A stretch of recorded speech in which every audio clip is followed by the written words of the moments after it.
So I'm going to give you an example of how emotions can affect our physical body. And this is from my own family.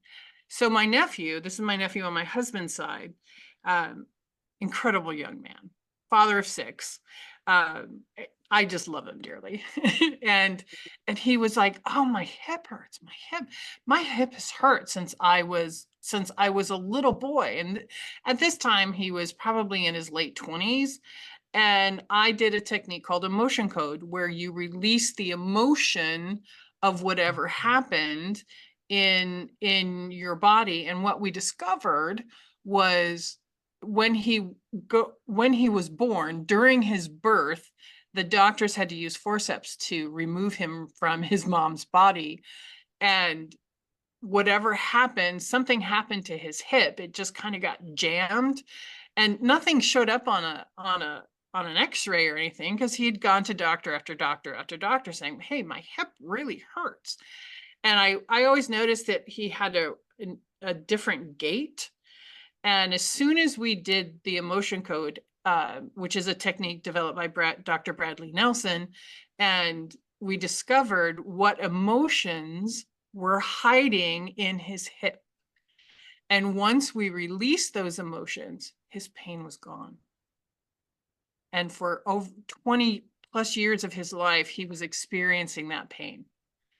That's how our emotional energy can affect our physical body. So isn't Yeah, I that would just add to that is it's amazing in doing this work and learning all about energy and energy work and how to support people in it, how much truly is an emotional state and that our body has taken on and is holding on to. It's like a ball of energy, how that truly does impact our physical body much more than an accident, something physical injury. These Mhm. are it's just such a powerful understanding to have and know that when you become aware of it, which is kind of the next piece, that's an enhanced self-awareness. When you're aware of what that energy is and how it's being stored in your body and the impact that it's having, that is what when you can truly let it go and let it move into a different form and a different state that then supports your physical body. So these are all, intertwined, and related to each other. But this that self exactly, that self-awareness is just understanding, how energy is playing out in your body and where what things look and feel, and how they support your best wellness. well, and like my my nephew, he was, I mean, this happened when he was born. The first few minutes that he was coming down the birth canal. So he didn't have any self-awareness of it.